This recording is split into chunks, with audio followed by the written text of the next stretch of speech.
The Grand Assembly Hall was the largest structure ever built by any species in the known galaxy. It floated in the empty space between three star systems. A massive sphere of crystal and metal that could hold 10 million beings at once. Today it held only 50,000, but they were the most powerful 50,000 in existence. Representatives from every species in the Galactic Union had gathered for a special occasion. Humanity was being admitted to the Union. Commander. Una stood at attention near the human delegation's platform. She was a small woman with sharp eyes and a calm face that never showed what she was thinking.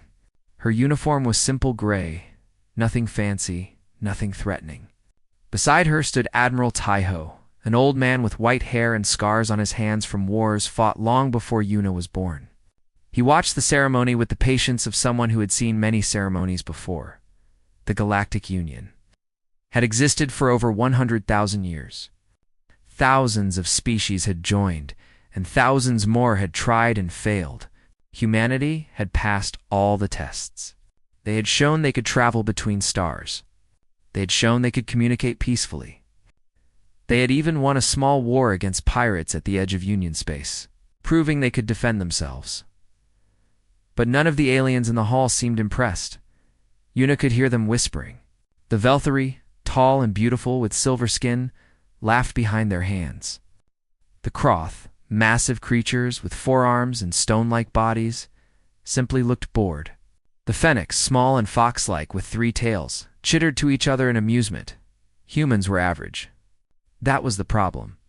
Average height, average strength, average technology, average lifespan. In a galaxy full of wonders, humans were simply ordinary. They let anyone in these days, a Velthari diplomat said loudly enough for everyone to hear. His name was something long and complicated, but Una didn't bother remembering it. I suppose the Union needs pets to fetch things. Laughter rippled through the hall. Una's expression didn't change.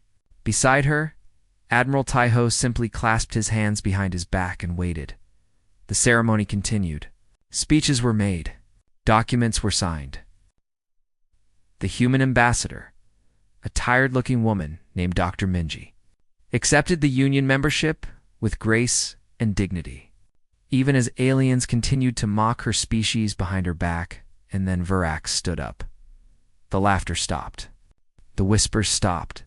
Every sound in the hall stopped, as if the universe itself had held its breath. Verax the Undying was a legend. He belonged to a species called the Kethra, massive reptilian warriors who had once ruled half the galaxy through pure force. Verax himself was ancient, over 2,000 years old, kept alive by technology and sheer will. He had conquered 47 star systems by himself. He had killed millions with his own claws. He had crushed entire civilizations because they annoyed him. He was the most dangerous being in the known galaxy. And everyone knew it. Verax was huge, nearly 4 meters tall, even when hunched over. His scales were dark green, almost black, scarred from countless battles. His eyes were yellow and cold, like a predator watching prey. He moved slowly, not because he was weak, but because nothing in the universe could threaten him enough to make him hurry. He walked toward the central podium. The crowd parted around him like water around a stone. No one dared to stand in his way. No one dared to speak. Even Una felt her heart beat faster. She had read the files on Verax. She knew what he had done, what he was capable of doing. Verax reached the podium and looked out at the assembly. His gaze swept across the hall, stopping briefly on the human delegation. Una met his eyes without flinching, though it took all her training to do so. When Verax spoke, his voice was deep and rough, like stones grinding together. "I have lived for 2,000 years," he said. "I have seen empires rise and fall. I have killed more beings than most species have members. I have conquered worlds and burned civilizations to ash. There is nothing in this galaxy that I fear." He paused. The silence was absolute. "Nothing," Verax continued, "except humans." A ripple of confusion passed through the crowd. Some laughed nervously. Others looked at the human delegation with new curiosity. "You think they are weak?" Verax said. "You think they are average? You think they are nothing special? His lips pulled back from massive teeth in what might have been a smile. You are fools. He turned and pointed directly at Yuna. She didn't move. I have fought them, Virax said. I have seen what they can do. I have watched them destroy themselves rather than surrender. I have watched them adapt and overcome things that should have broken them. I have watched them smile while dying, knowing that their death would hurt their enemy. His arm dropped. His voice lowered, but somehow it carried even further than before. Do not anger the humans, Varric said. This is not a request. This is not advice. This is a warning from someone who learned the truth the hard way. Do not anger them. He turned and walked away. The crowd parted again, and Vorax left the hall without another word. For a long moment, no one moved. Then the whispers started again. This time they were different, uncertain, confused. The Velthari diplomat who had called humans pets was no longer laughing. He was staring at Yuna with something new in his eyes. Not respect, not yet, but perhaps the beginning of doubt. Admiral Taiho leaned close to Yuna. Well, he said quietly, that was interesting. Yuna allowed herself a small smile. He remembered, of course he remembered. Some things you don't forget. The ceremony ended soon after. The other species were too disturbed by Virax's words to continue their mockery. As the human delegation prepared to leave, Yuna noticed that other aliens were watching them differently now. Still not with respect, but with questions. With curiosity, with the first tiny seeds of fear, Dr. Mingi approached Yuna and Taiho as they walked back to their ship. What was that about? She asked, What does Verax know about us that I don't? Taiho glanced at Yuna. Yuna glanced back. History, Yuna said simply. He knows our history. But our first contact was peaceful. We've never fought the Kethra, the records say. The official records say many things, Taiho interrupted gently. Not all of them are complete. Dr. Minji opened her mouth to argue, then closed it. She was smart enough to know when not to ask more questions. As their ship left the Grand Assembly Hall, Yuna looked back at the massive structure growing smaller in the viewport. Somewhere in there, powerful beings were discussing what Virax had said. Some would dismiss it as the ramblings of an old warrior. Others would investigate. Eventually they would learn the truth. Yuna just hoped they would learn it through stories rather than experience. Because Virax was right. Humans should not be angered. Kepler Station was not a beautiful place. It was a trading hub built from old ships welded together. It's floating at the edge of Union space, where laws were more like suggestions. Criminals, merchants, refugees, and adventurers all mixed together in its narrow corridors. It smelled like engine oil and alien spices and desperation. Hannah liked it anyway. She had run her small supply shop on Kepler Station for 5 years now. She sold food, medicine, spare parts, and occasionally information to anyone who paid. She was good at her job. She was proud of what she had built. 2 months had passed since humans joined the Galactic Union. 2 months since Virax had given a strange warning. Most aliens had forgotten about it. A few remembered, but didn't care. The Velthari definitely didn't care. Hannah saw them coming before they entered her shop. 3 tall figures with silver skin and cold eyes, wearing expensive clothes that looked wrong in the dirty corridors of Kepler Station. The one in front was clearly the leader. He walked like he owned the universe and everything in it. His name was Drathkel. He was a noble from one of the most powerful Velthari families. Hannah had heard stories about him. None of them were good, Human Drathkel said, stepping into her shop. His voice was smooth and beautiful, like all Velthari voices, but there was poison underneath. I heard there was vermin on this station. I didn't believe it until now. Hannah kept her face calm. Can I help you with something? Help me. Drathkel laughed. The sound was like breaking glass. What could a human possibly help me with? Your species is barely more than animals. His companions laughed too. One of them picked up a box of medical supplies from Hannah's shelf and dropped it on the floor. The supplies scattered everywhere. Hannah didn't react. She had dealt with bullies before. If you're not buying anything, please leave, Drathkal's smile disappeared. Did you just give me an order? A human, ordering a Velthari noble. He moved fast. Faster than Hannah expected. His hand closed around her throat and lifted her off the ground. She couldn't breathe. She couldn't speak. She could only watch as his cold eyes stared into hers. Your species was a mistake, Drathkal hissed. The Union should have let you die in your little corner of the galaxy.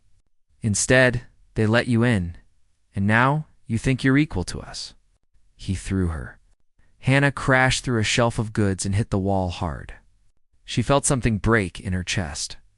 Pain exploded through her body. Drathkal walked through her shop, destroying everything.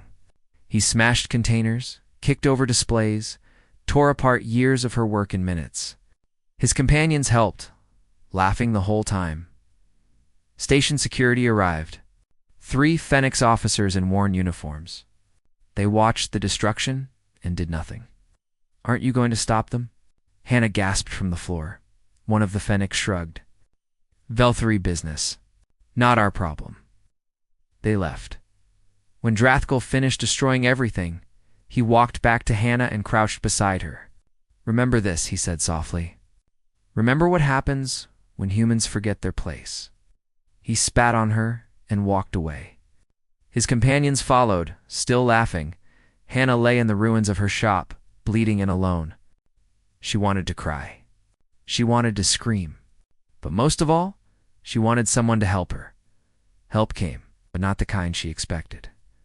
Lieutenant Jinho was a young man with a quiet face and careful hands.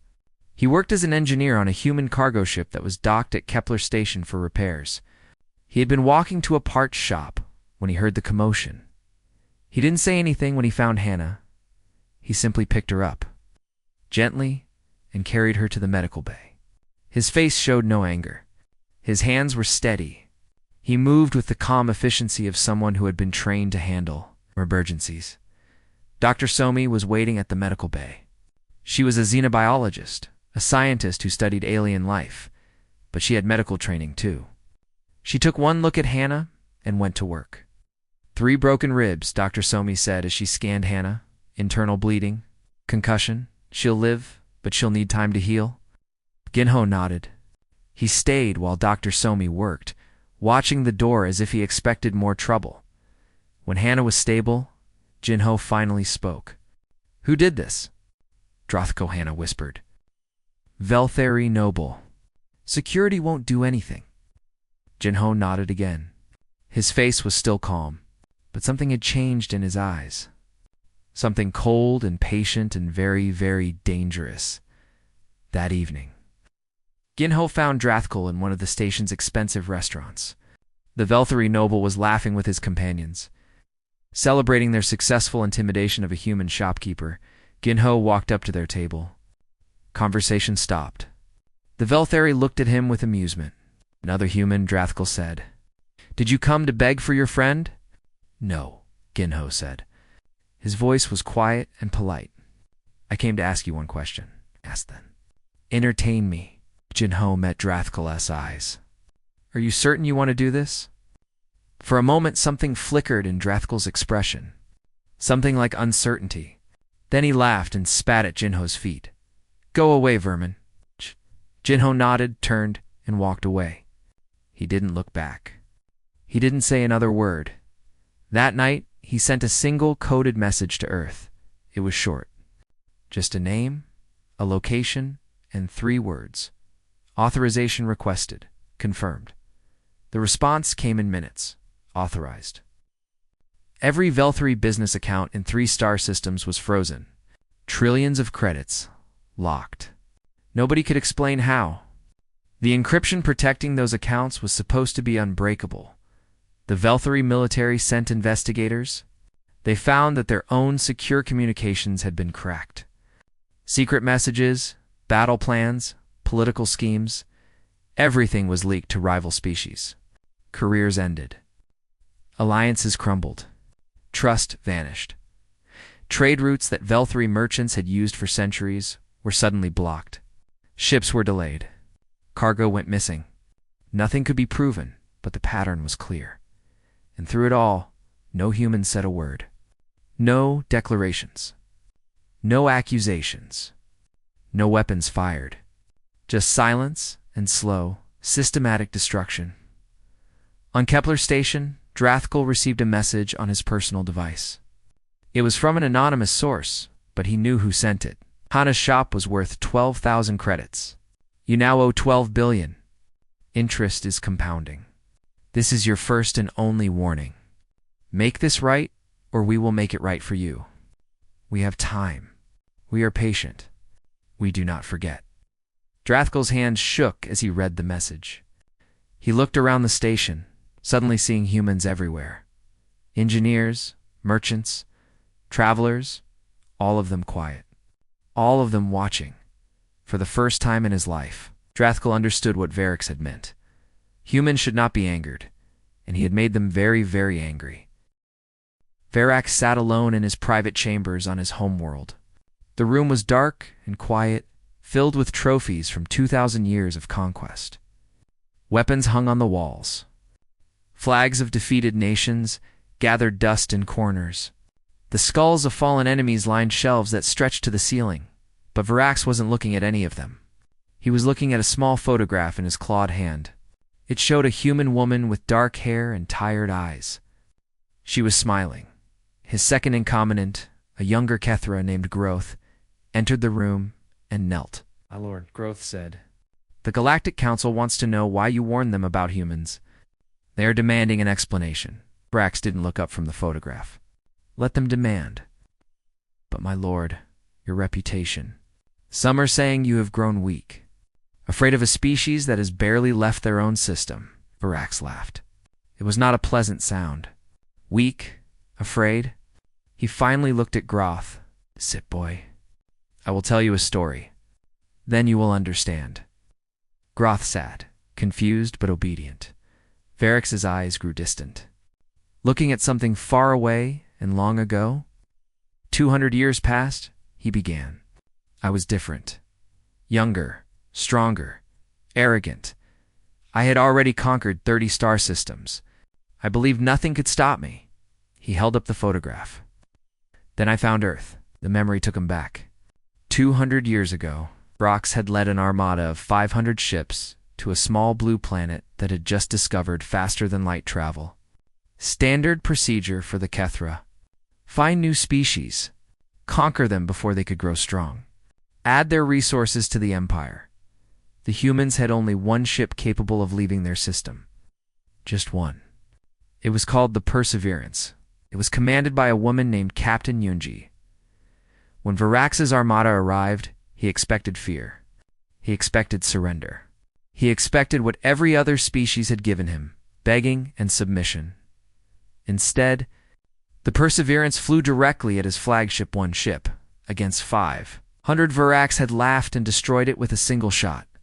The tiny vessel exploded into 1,000,000 pieces, and Verax didn't think about it again. He ordered his forces to land on Earth and begin the conquest. That was his first mistake. "We landed in their cities," Verax told Groth. "We expected them to run. They didn't run. The humans had rigged their own cities with nuclear weapons. When the Kethra forces marched into population centers, the humans detonated the bombs. They destroyed themselves, their homes, everything they had built. Just to hurt the invaders. Verax lost 10,000 soldiers in the first hour." "I thought they were insane," Verax said. "What species destroys itself to spite an enemy? What kind of creatures choose death over surrender?" But that wasn't the worst part. The survivors didn't despair. They didn't give up. They adapted. Within days, they had learned how Kethra weapons worked. Within weeks, they were using captured equipment against the invaders. Within months, they had built new weapons specifically designed to kill Kethra. "They learned faster than any species I had ever seen," Verax said. "Every time we thought we had one, they found a new way to fight. They hid in mountains and forests and underground. They attacked at night. They attacked in storms. They attacked when they were outnumbered, 1,000 to 1, and somehow they kept winning small victories. The war that should have lasted weeks stretched into years. Verax grew frustrated. He sent more soldiers. The humans killed them. He sent more ships. The humans found ways to bring them down. He burned their crops, poisoned their water, blocked their sun. The humans ate roots and drank rainwater and fought in the darkness. And then Verax said quietly, "I met her." The photograph showed Captain Yungi, but Verax hadn't learned her name until later. When he met her, she was just another human soldier. Barely alive after a Kethra attack on her base, he had gone to the surface personally. He wanted to understand these creatures. He wanted to see the light die in their eyes when they realized they had lost. Yunji was lying in the ruins of a command center. Her body was broken. She couldn't stand. She couldn't fight. She could barely breathe. But she was smiling. "Why do you smile?" Verax had asked her. "Your planet is destroyed. Your people are dying. You have lost everything." Yunji had looked at him with eyes that held no fear. "I'm smiling," she said, "because you think this is over. But you're wrong. You haven't won. And you never will. We will keep fighting. Our children will fight. Their children will fight. 1,000 years from now, humans will still be fighting you. And eventually, we will win. Because we don't know how to stop." Then she pressed a button hidden in her hand. The explosion killed 300 of Verax's elite guards. It crippled Verax himself, tearing off one of his arms and destroying half his internal organs. It took him 50 years to fully recover, even with the best medical technology in the galaxy. She knew she couldn't win, Verax told Groth. She knew she was going to die, but she made sure her death cost me everything she could take. That is what humans are. During those 50 years, the humans rebuilt. They learned from captured Kethra technology. They advanced faster than any species in galactic history. When Verax finally returned with a larger fleet, ready to finish what he had started, the humans were waiting for him. They had weapons that could match his, ships that could outmaneuver his. Soldiers who had trained their entire lives for this moment. Verax could have continued the war. He could have eventually won through sheer numbers and resources. But it would have cost him everything. His empire, his army. Perhaps his life, so he did something he had never done before. He called for peace. The humans accepted. But they had conditions. They didn't ask for revenge, Verax said. They didn't ask for territory or resources. They asked for one thing, a promise that we would never attack them again. And they warned me that if we broke that promise, they would come for us. Not to conquer, not to rule, just to destroy. They said they would burn our worlds to ash and salt the ground so nothing would ever grow again. And I believed them. Groth was silent for a long moment. So you fear them because they are strong? No, Verax said. I fear them because they are willing to lose everything to make sure I lose too. I fear them because they don't fight for victory. They fight for spite. They fight because they refuse to submit. They fight because something in their nature makes it impossible for them to give up. That is not courage, boy. That is something far more dangerous. He looked at the photograph one more time. Captain Yunji died smiling because she knew she had hurt me. That was enough for her. That was victory enough. Verax put the photograph away and looked at Groth. Tell the council whatever you want. But remember my words. The humans are not like other species. They are patient. They are clever. They hold grudges for generations, and they would rather destroy themselves than kneel. He leaned back in his chair and closed his eyes. The Velthari have angered them. I almost pity what comes next. The emperor of the Velthari Empire was old and angry. His name was Veloth, and he had ruled for 300 years. In that time, no one had ever humiliated him. No one had ever dared. Until now, the economic attacks from humans had crippled his empire. Trade had collapsed. Secrets had been exposed. Noble families were fighting among themselves, blaming each other for the disaster. And worst of all, everyone in the galaxy was watching and laughing. Veloth could not accept this. He would not accept this. 6 months after the incident at Kepler Station, he declared war on humanity. The humans are weak, he announced to his people. They hide behind tricks and shadows. Let them face us in open battle. Let them learn what happens when they challenge a true empire. The galaxy expected a quick, Velthari victory. The Velthari had 1,000 warships. The humans had less than 50. The Velthari had trillions of soldiers. The humans had barely 1 billion. By every measure, it should have been easy. General Minho, of the Human United Fleet, knew better. He was a calm man with a face that never showed worry. He had studied the Velthari for years, learning their tactics, their weaknesses, their pride, and he had planned for this war long before it started. They want to fight, he told his officers. We will give them something else. The first battle happened at Nova Centauri, a star system with 3 habitable planets. The Velthari fleet arrived with 500 ships, ready for glory and conquest. They found 50 human vessels waiting for them. The battle lasted 3 hours. The humans fought well, but they were outnumbered 10 to 1. One by one, their ships fell back, then turned and ran. The Velthari cheered and gave chase. Cowards, Emperor Velith said when he heard the news. Finish them. The Velthari fleet pursued the retreating humans across 3 star systems. They were faster, stronger, better equipped. Victory was certain. Then the trap closed. Ensign Yaren was young, barely 25 years old. She was also a genius. Months ago, she had proposed a crazy idea. Instead of building more warships, the humans should seed Velthari space with hidden weapons. Not bombs or missiles, but something more subtle. Disruptors, jammers, devices that could blind and confuse rather than destroy. The human leadership had approved her plan. For 6 months, small human ships had traveled through Velthari territory, leaving dead asteroids behind. Thousands of them, all waiting for a signal. When the Velthari fleet chased the humans into a seemingly empty region of space, Yaren pressed a button. The asteroids woke up. Electromagnetic pulses shut down ship systems. Communication jammers cut fleets off from each other.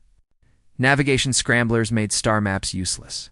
In seconds, the mighty Velthari armada became 500 isolated ships. Unable to see, unable to talk, unable to know where they were. And then the humans stopped running. General Minho's voice broadcast across all channels, somehow cutting through the jamming. Velthari fleet, he said calmly. You are stranded. Your communications are blocked. Your navigation is compromised. You have supplies for approximately 40 days. We suggest you conserve them. The Velthari commander screamed orders, demanding counterattacks, demanding solutions. But his officers couldn't hear him. His ships couldn't find each other. Every attempt to move just drove them further apart. The humans didn't attack. They just watched days pass. The Velthari tried to repair their systems, but every time they made progress, a new wave of disruption hit them. They couldn't call for help. They couldn't retreat. They couldn't advance. They were trapped in the dark, slowly running out of food and water and hope. On the 10th day, some Velthari crews began to panic. Fights broke out on ships. Officers blamed each other. Discipline collapsed. On the 20th day, the first mutinies began. Starving soldiers turned on their commanders, demanding surrender. Some ships managed to restore partial communication, only to hear the chaos on other vessels. On the 30th day, a coalition of Velthari captains seized control of the fleet. They arrested their own admirals. They sent a message to the humans on a jury-rigged transmitter. We surrender, please. Just let us live. General Minho accepted their surrender. He had one condition. Emperor Valoth himself must be delivered to human custody. The captains agreed. When the jamming finally stopped, the Velthari fleet limped home in shame. They brought their emperor in chains, handing him over to a human delegation led by Commander Yuna. Now promoted to admiral, the war was over. Total human casualties? 847 soldiers. Mostly from the initial battle at Nova Centauri. Total Velthari casualties, 2.3 million. Almost all from starvation, accidents during the blackout, and fighting among themselves. The galaxy watched in stunned silence. The humans hadn't won through strength. They hadn't won through superior technology.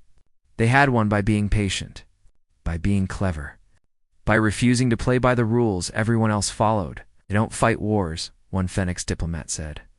They end civilizations. Emperor Veloth was put on trial for crimes against humanity, specifically for ordering the attack on Kepler Station and authorizing violence against human civilians. He was found guilty. His sentence was not death. It was not imprisonment, it was exile. The humans sent him to a small planet at the edge of known space, lone with enough supplies to survive but nothing more. He would live out his remaining years in silence, forgotten, unable to hurt anyone ever again. Some species thought this was mercy. Others understood it was something else entirely. Death would have made Veloth a martyr. Exile made him nothing. The Velthari Empire collapsed within a year. Without their emperor, without their fleet, without their reputation, the noble families turned on each other. What remained was absorbed by neighboring powers, divided and diminished. And through it all, the humans said little. They didn't gloat. They didn't threaten.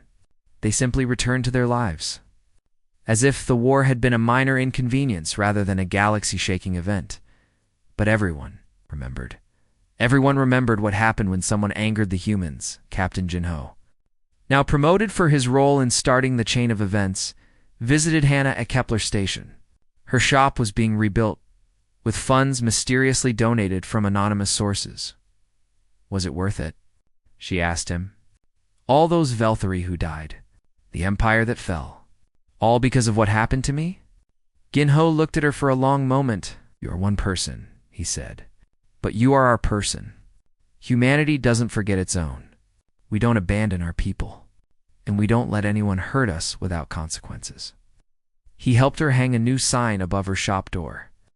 Besides, he added, almost smiling, they were warned. They chose not to listen. That was their mistake, not ours. Hannah thought about that for a long time after he left. The humans were not cruel. They were not aggressive. They didn't want to conquer or dominate, but they refused to be victims. And that, she realized, was what made them truly dangerous. 1 year after the war ended, the Grand Assembly Hall was full again. But this time, the atmosphere was different. There was no mockery, no laughter at human expense. When the human delegation entered, representatives from 100 species stood in respect. Admiral Yuna walked at the front, wearing the same simple gray uniform she had worn a year ago. Behind her came the people who had helped shape humanity's victory. Captain Jinho, Dr. Somi, Admiral Taiho, who had come out of retirement for this occasion, and dozens of others who had served in different ways. The council speaker, an ancient being made of living crystal, addressed the assembly. We are gathered today to recognize humanity's contributions to galactic peace, the speaker announced. Despite great provocation, they showed restraint.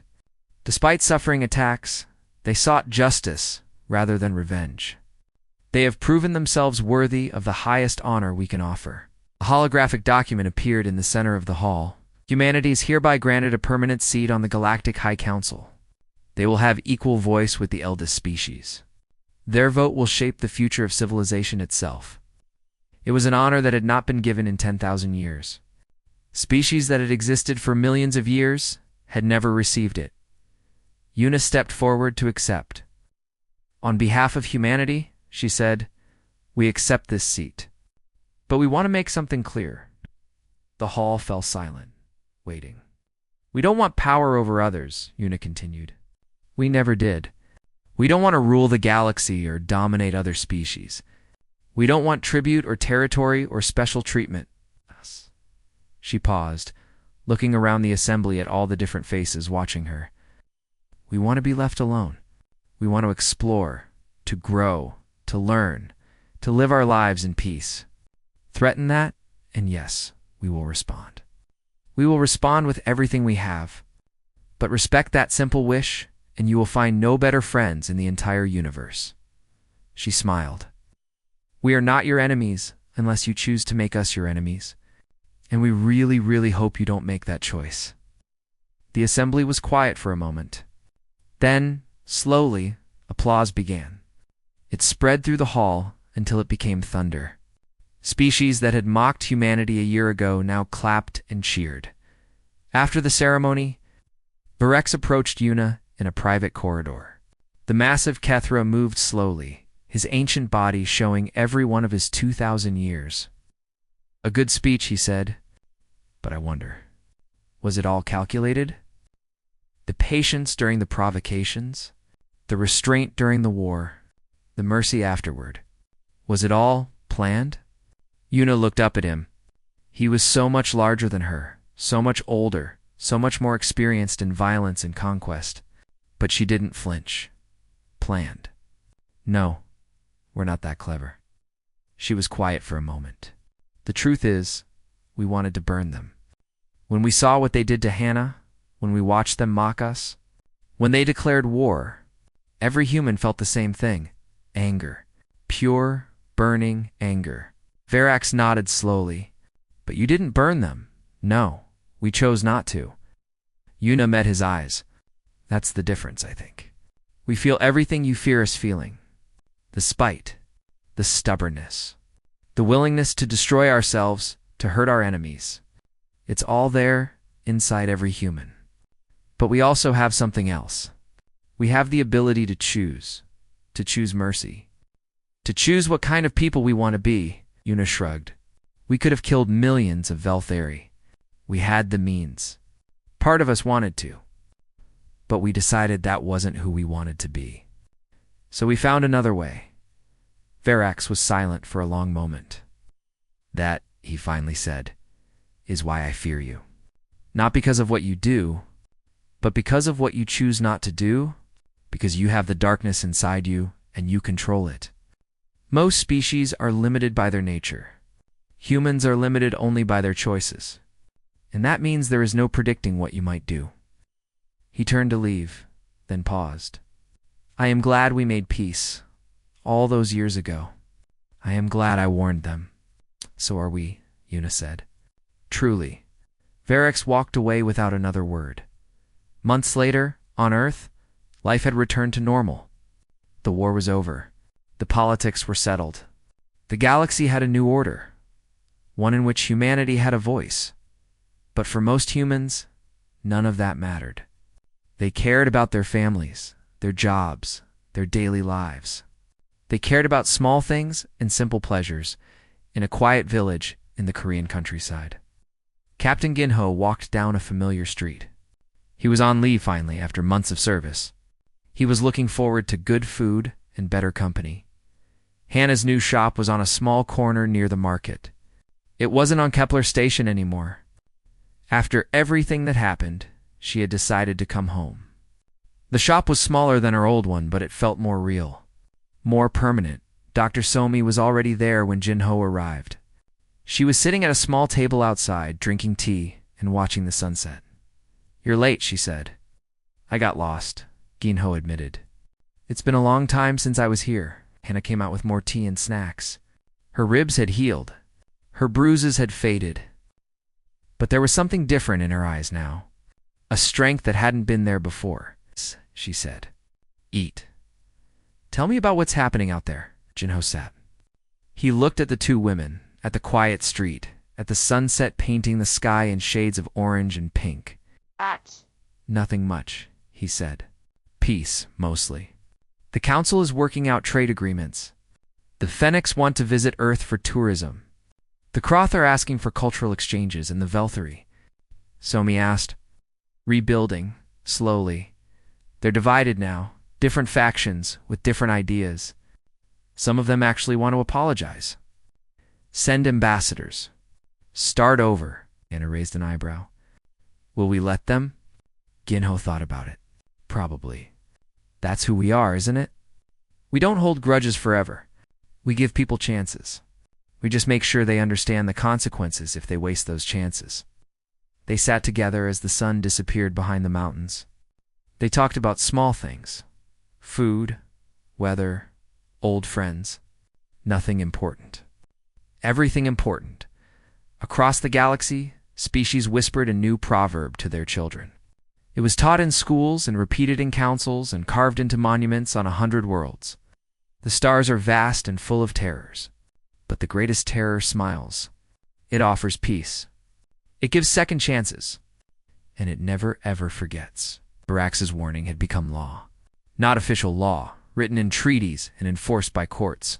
Something deeper. A truth that every species understood in their bones. Humans are not to be angered. Not because they were the strongest. Not because they were the smartest. Not because they had the best technology or the largest armies, but because they were human. Patient and passionate. Forgiving and relentless. Capable of mercy and capable of absolute destruction, and most dangerous of all, capable of choosing which one to be. In her small shop in a quiet village on a blue planet that had once been the target of the galaxy's most feared warrior, Hannah poured more tea for her friends and smiled. Peace was good. She hoped it would last. But if it didn't, she knew her people would be ready. They always were.